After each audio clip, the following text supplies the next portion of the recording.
Hello, listeners. Welcome to this journey through the Bhagavad Gita, one of humanity's most profound spiritual and psychological texts. Today, we're going to explore not just an ancient scripture, but a timeless guide to human psychology, life's challenges, and inner peace.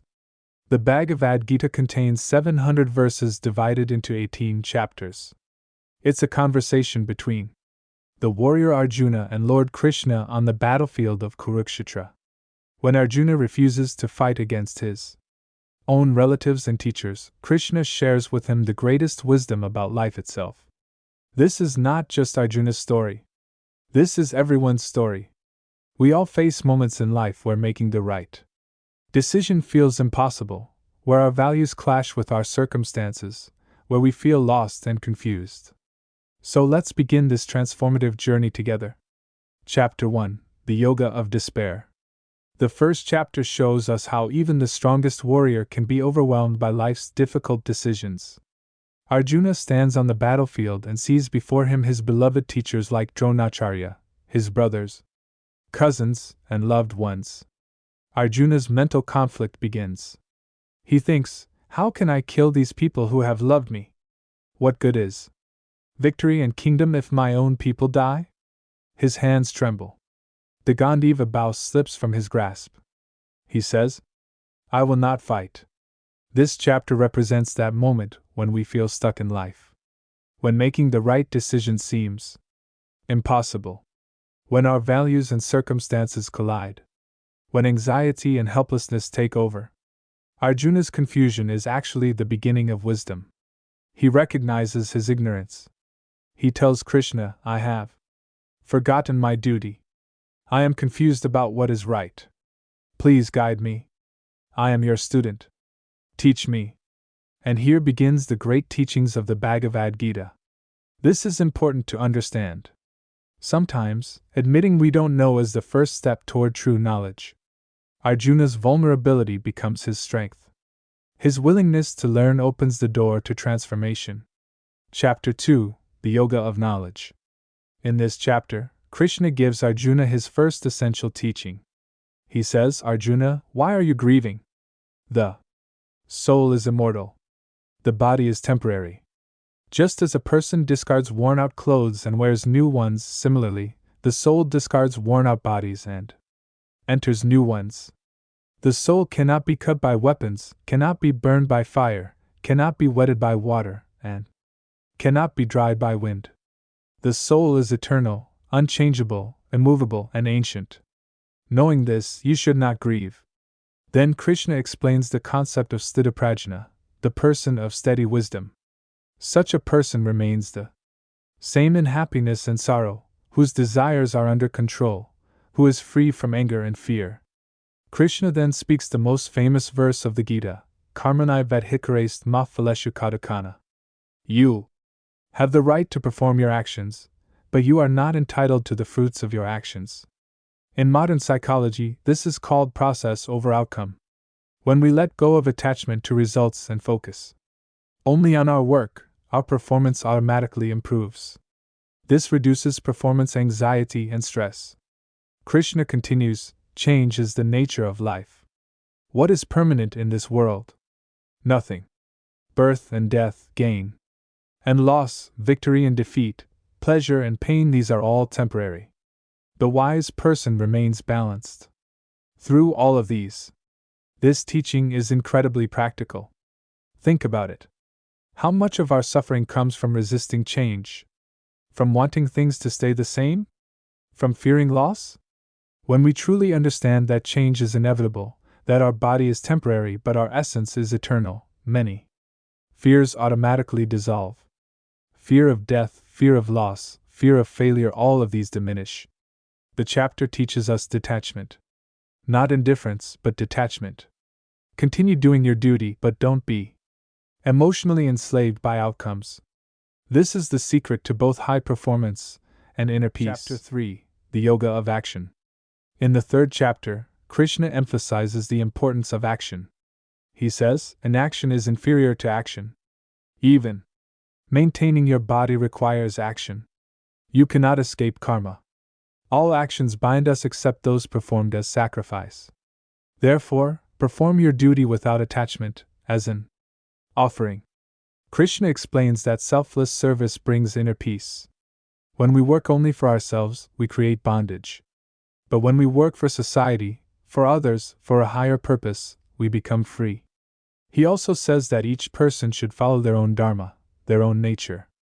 Another person's dharma, even if it seems better, is dangerous. Your own dharma, even if imperfect, is better for you. In modern life, this means recognize your talents and work according to your strengths. Don't try to imitate others. Your path is your own. Krishna gives a beautiful analogy. Just as ignorant people act with attachment to results, the wise person should act without attachment, setting an example for others. He explains that action is the nature of existence. Even in stillness, the body and mind are acting. The gunas of nature, sattva, rajas, and tamas, are always in motion. The wise person understands this and performs action consciously. Karma Yoga teaches us that action itself is life. But that action should be free from attachment.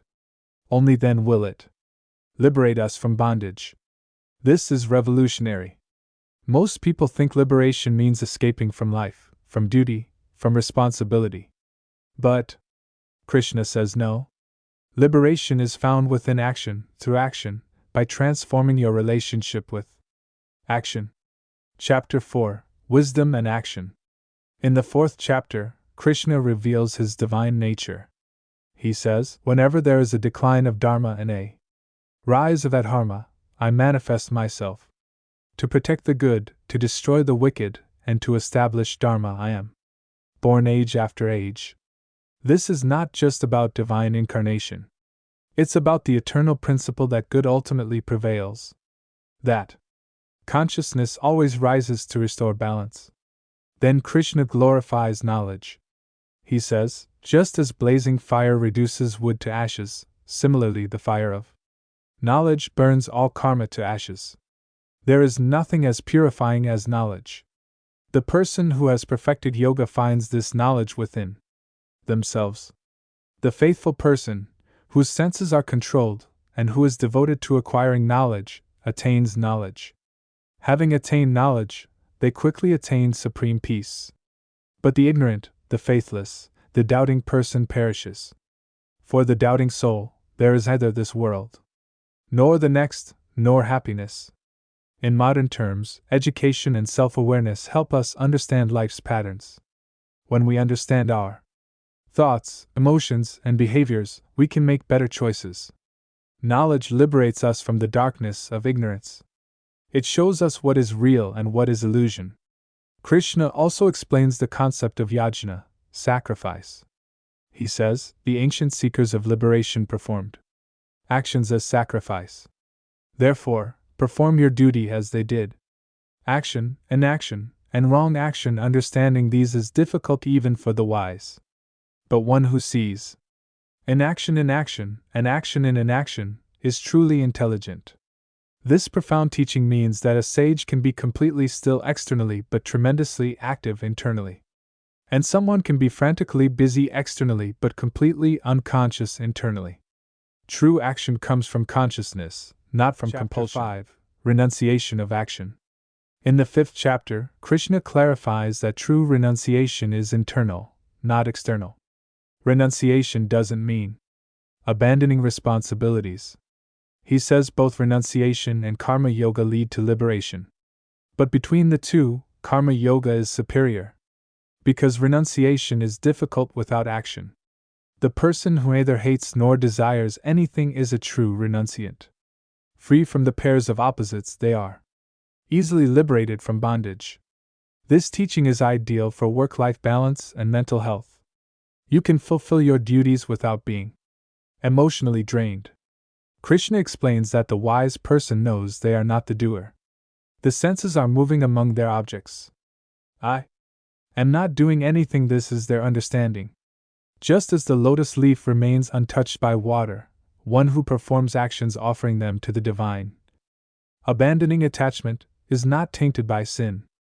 The yogis, abandoning attachment, perform actions only for self-purification, with body, mind, intellect, and even senses. The person of steady wisdom, having abandoned the fruits of action, attains peace born of steadiness. The unsteady person, attached to results, remains bound. This is mental detachment. Continue your work, fulfill your responsibilities, but maintain inner peace. Don't let external circumstances disturb your internal equilibrium. True renunciation is not running away from life. It's being fully present in life while remaining unattached to outcomes. Chapter 6: The Yoga of Meditation. In the 6th chapter, Krishna teaches the practice of meditation and self-control. He says, for the person who has conquered their mind, the mind is the best friend. But for one who has failed to do so, the mind remains the greatest enemy. The self-conquered person remains peaceful in cold and heat, pleasure and pain, honor and dishonor. Guidelines for meditation. Choose a quiet, clean place. Set up a seat that is neither too high nor too low. Sit straight, keeping the body, head, and neck still. Focus the mind on a single point. The yogi should live alone, in a secluded place, keeping body and mind controlled, free from hopes and possessions. When the mind becomes completely controlled and rests in the self, then the person is called united in yoga, free from all desires. Krishna explains that excess of anything is harmful. Not eating too much, nor fasting completely. Not sleeping too much, nor staying awake constantly. Balance is yoga. For one who is moderate in eating and recreation, moderate in work, moderate in sleep and wakefulness, yoga destroys all sorrow. In modern life, this is mindfulness and mental discipline. Regular meditation helps tremendously with anxiety, depression, and stress management. Arjuna asks, Krishna, what if the mind wanders? The mind is restless, turbulent, strong, and obstinate. Controlling it seems as difficult as controlling the wind. Krishna replies with compassion. Yes, the mind is restless and difficult to control. But through practice and detachment, it can be mastered. Keep trying again and again. Even if someone fails in yoga, they are not lost. They take birth in a pure family and continue their spiritual progress in the next life. Nothing is ever wasted. This is encouraging. Your efforts are never in vain. Every attempt at self-improvement, every meditation session, every moment of awareness, all of it counts. All of it accumulates. Chapter 7-9, Divine Knowledge and Devotion. In the 7th chapter, Krishna says, among thousands of people, hardly one strives for perfection. And among those who strive, hardly one truly knows me. Krishna explains his nature. Earth, water, fire, air, space, mind, intellect, and ego, these are my eightfold nature. But beyond this is my higher nature, the life force that sustains the world. All beings arise from this. I am the origin and dissolution of the entire universe. There is nothing higher than me. Everything is strung on me like pearls on a thread. I am the taste in water, the light in the sun and moon, the sacred syllable Om, the sound in space, the ability in humans. In the 8th chapter, Krishna explains the imperishable Brahman, the Supreme Spirit, and karma. He says, whatever one remembers at the end, that they become. Therefore, remember me at all times and fight. This is crucial. What we think about shapes what we become. Our thoughts create our future. With mind and intellect fixed on me, you will certainly come to me. There is no doubt about this. In the 9th chapter, Krishna reveals the power of devotion. He says, whoever offers me with love a leaf, a flower, a fruit, or water, I accept it. This is about the importance of feeling. Not expensive gifts, but sincere love is needed. External rituals don't matter as much as internal devotion. Whatever you do, whatever you eat, whatever you offer, whatever you give away, whatever austerities you perform, do all of that as an offering to me. Thus you will be freed from the bondage of actions bearing good and bad results. With the yoga of renunciation, Liberated, you will come to me. I am equal to all beings. None are hateful to me, none dear. But those who worship me with devotion are in me, and I am in them. Even if the most sinful person worships me with exclusive devotion, they should be considered righteous. 4. They have made the right resolution. This is the democracy of devotion. It doesn't matter who you are, what you've done. What matters is sincere transformation, genuine devotion. From a psychological perspective, faith, whether in God or the universe, helps us handle uncertainty. It gives a sense of purpose and meaning to life. Devotion is not weakness. It's surrender to something greater than the ego. And in that surrender lies tremendous strength. Chapter 10-11, Divine Manifestations and Universal Form. In the 10th chapter, Krishna describes his divine glories. He says, I am the beginning, middle, and end of all beings. I am Vishnu among the Adithyas, the radiant sun among lights, Marichi among the Maruts, and the moon among stars. I am the Sama Veda among the Vedas, Indra among the gods, the mind among the senses, consciousness in living beings. I am Mount Meru among mountains, the Ganges among rivers, the crocodile among fish. This is to explain that the divine is everywhere. Every beautiful, powerful, and divine thing is a glimpse of that supreme reality. Among letters I am the letter A, among compounds the dual, among seasons I am spring, among deceivers I am gambling. Whatever is glorious, prosperous, or powerful, know that to be a manifestation of my splendor. In the 11th chapter, Arjuna requests Krishna to show him his universal form. Krishna grants Arjuna divine vision and reveals his cosmic form. Arjuna sees many mouths, many eyes, many wonderful visions, many divine ornaments, many upraised divine weapons. The entire universe in one body. Arjuna becomes terrified.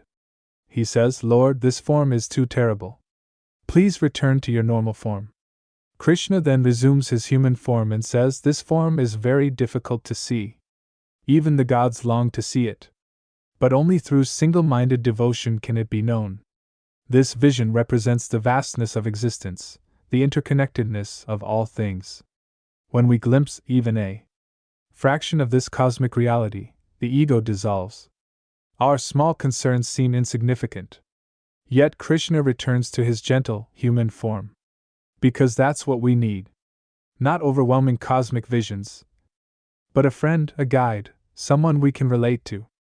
The divine is both transcendent and immanent, both beyond everything and right here with us. Chapter 12, The Yoga of Devotion.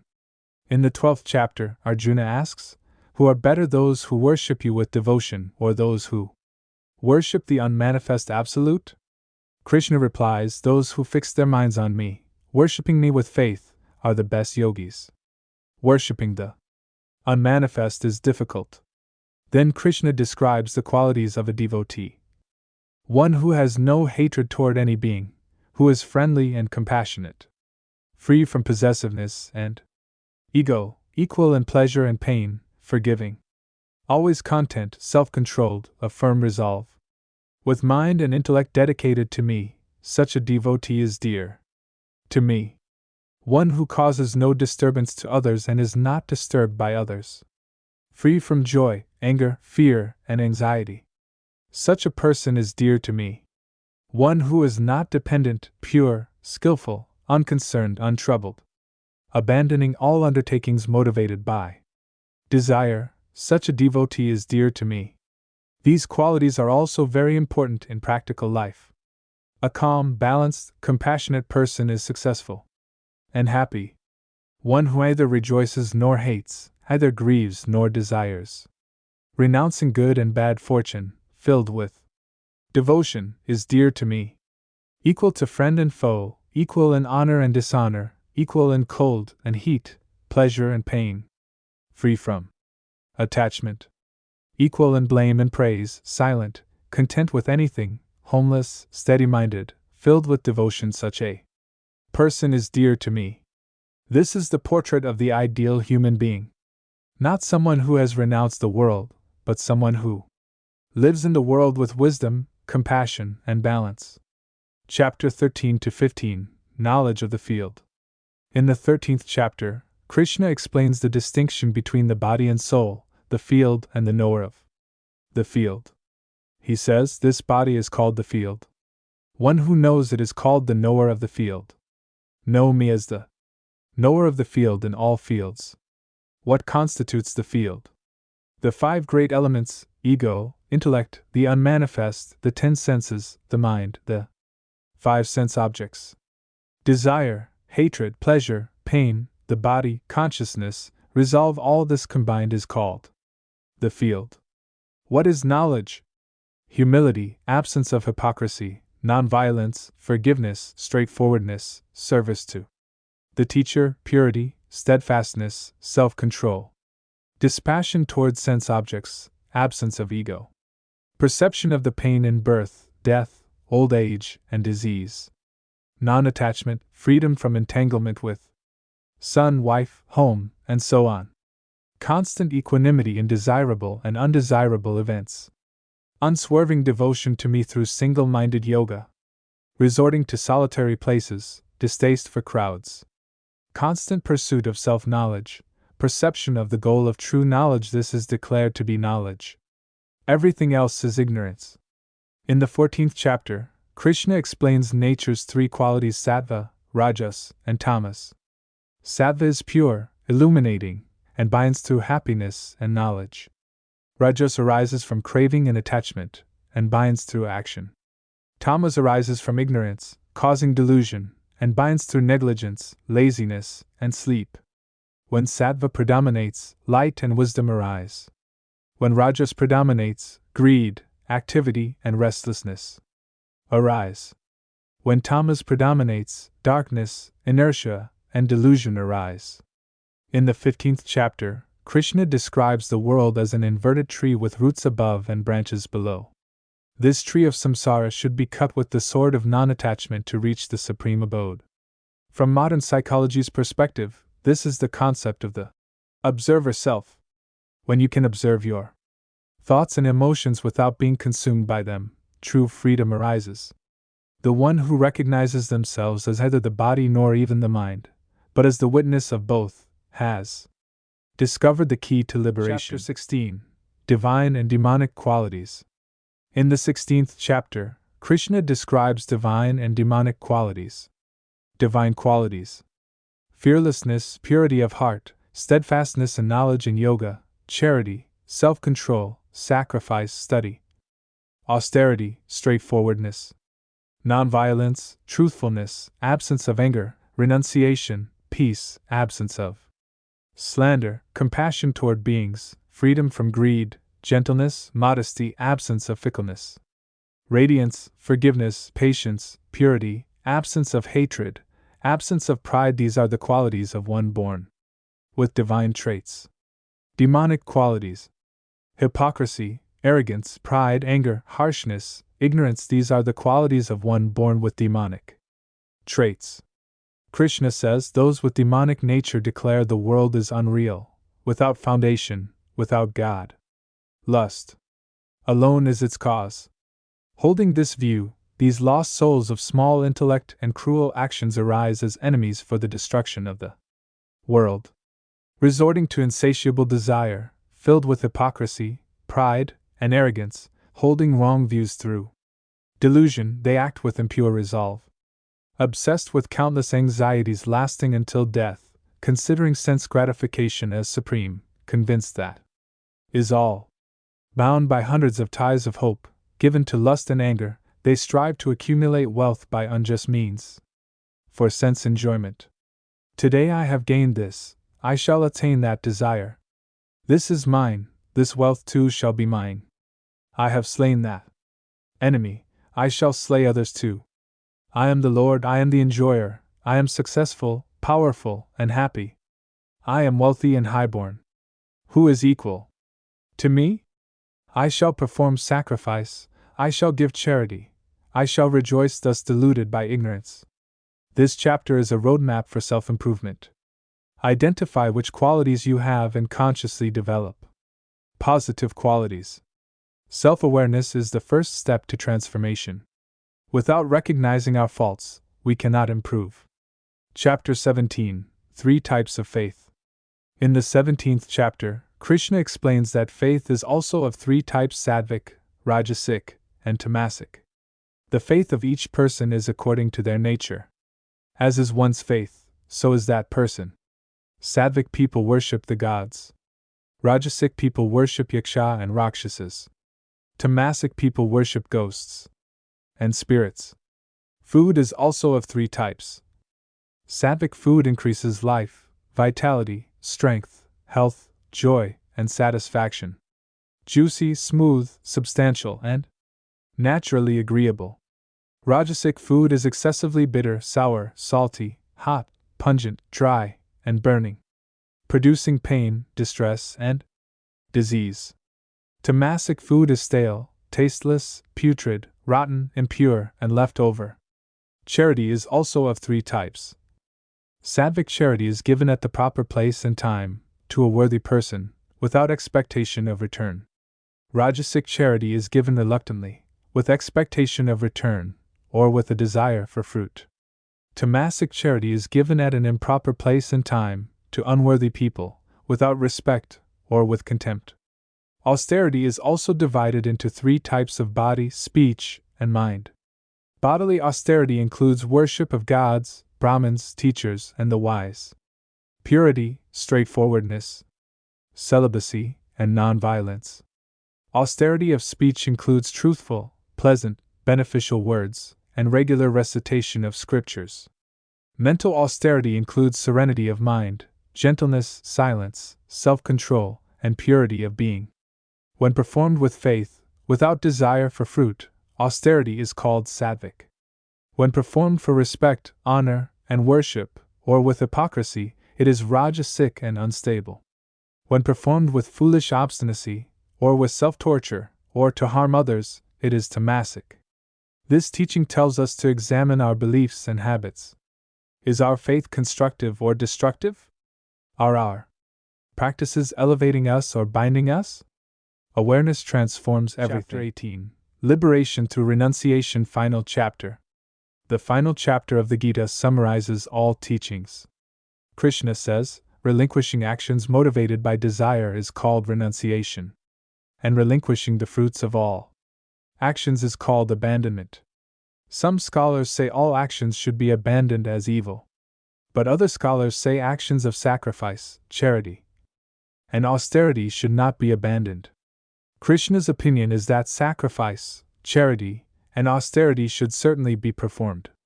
These purify the wise. But even these actions should be performed abandoning attachment and expectation of fruit. Then Krishna explains three types of renunciation. Tamasic renunciation is abandoning prescribed duties due to delusion. Rajasic renunciation is relinquishing duty because it is troublesome or from fear of physical discomfort. Sattvic renunciation is performing duty because it should be done, abandoning attachment and fruit. Knowledge, action, and the doer are all of three types. Sattvic knowledge sees the one imperishable being in all beings, undivided in the divided. Rajasic knowledge sees various separate beings in all beings, as different. Tamasic knowledge clings to one effect as if it were everything, without reason, without grasping reality, and trivial. Sattvic action is prescribed duty, performed without attachment, without love or hate, without desire for fruit. Rajasic action is performed with ego, with great effort, and with desire for fulfillment. Tamasic action is undertaken through delusion, without regard for consequences, loss, harm, or one's own ability. Sattvic doer is free from attachment, without ego, endowed with resolve and enthusiasm, unchanged in success or failure. Rajasic doer is passionate, desiring fruits of action, greedy, harmful, impure, moved by joy and sorrow. Tamasic doer is undisciplined, vulgar, obstinate, deceitful, malicious, lazy, depressed, and procrastinating. Then Krishna explains three types of intellect and determination. Sattvic intellect knows action and renunciation, duty and non-duty, fear and fearlessness, bondage and liberation. Rajasic intellect incorrectly understands dharma and adharma, what should be done and what should not be done. Tamasic intellect, shrouded in darkness, imagines adharma to be dharma, and sees all things contrary to reality. Sattvic determination holds steady the functions of mind, life force, and senses through unwavering yoga. Rajasic determination holds to dharma, pleasure, and wealth with attachment and desire for fruit. Tamasic determination by which a foolish person does not abandon sleep, fear, grief, depression, and pride. Happiness is also of three types. Sattvic happiness appears like poison at first but is like nectar in the end. Born from the clarity of one's own mind. Rajasic happiness arises from contact between senses and their objects. Like nectar at first but poison in the end. Tamasic happiness arises from sleep, laziness, and carelessness. Delusion from beginning to end. Krishna says there is no being on earth or in heaven among the gods who is free from these three qualities of nature. The duties of Brahmins, Kshatriyas, Vaishyas, and Shudras are distributed according to the qualities born of their own nature. A person attains perfection by being devoted to their own duty, worshipping through one's own duty the Lord, from whom all beings originate, and by whom all this is pervaded. One attains perfection. Better is one's own dharma, though imperfect, than another's dharma well performed. One does not incur sin, performing action prescribed by one's own nature. Even if defective, one should not abandon one's innate duty. All undertakings are enveloped by defects, as fire is by smoke. Then Krishna gives his final and most important message. Sarva dharman parityajya mam ekam sharanam vraja. Aham tvam sarva papebhyo mokshayashyami ma shuka. Abandon all varieties of dharma and just surrender unto me alone. I shall deliver you from all sinful reactions. Do not fear. This is the essence of the Gita. Complete surrender. Faith. Trust. Krishna says this knowledge is confidential. Do not tell it to one who lacks devotion. But whoever studies this dialogue, they worship me through knowledge sacrifice.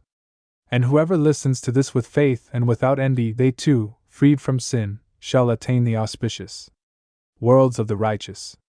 Krishna asks Arjuna, has this been heard by you with focused mind? Has your delusion and ignorance been destroyed?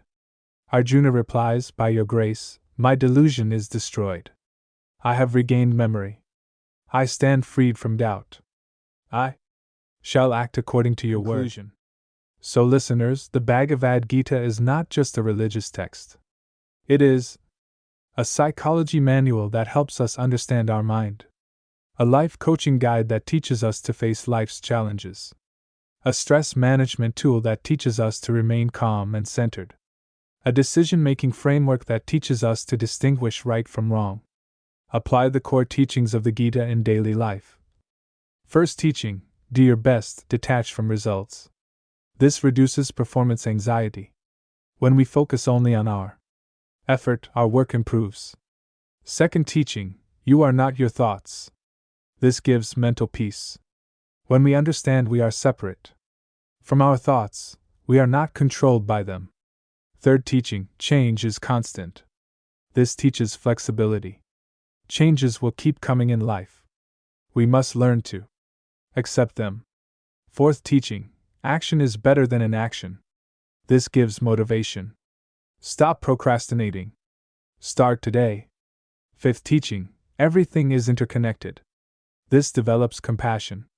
When we understand we are all one, love and kindness become natural. The Bhagavad Gita is timeless wisdom that is equally relevant in today's modern world. Whether you're a student, professional, homemaker, or retired, the Gita's teachings are useful for everyone. When you're stressed, remember Karma Yoga. Do your duty, let go of worry about results. When you're confused, remember Jnana Yoga. Knowledge dispels darkness. When you're lonely, remember Bhakti Yoga. The divine is always with you. When you're anxious, remember Jnana Yoga. Meditation calms the mind. The Gita's message is simple but profound. Live fully, act selflessly, love unconditionally, and trust fearlessly. This book is 2,000 years old, but its principles are eternal. What modern psychology is discovering today, the Gita revealed centuries ago.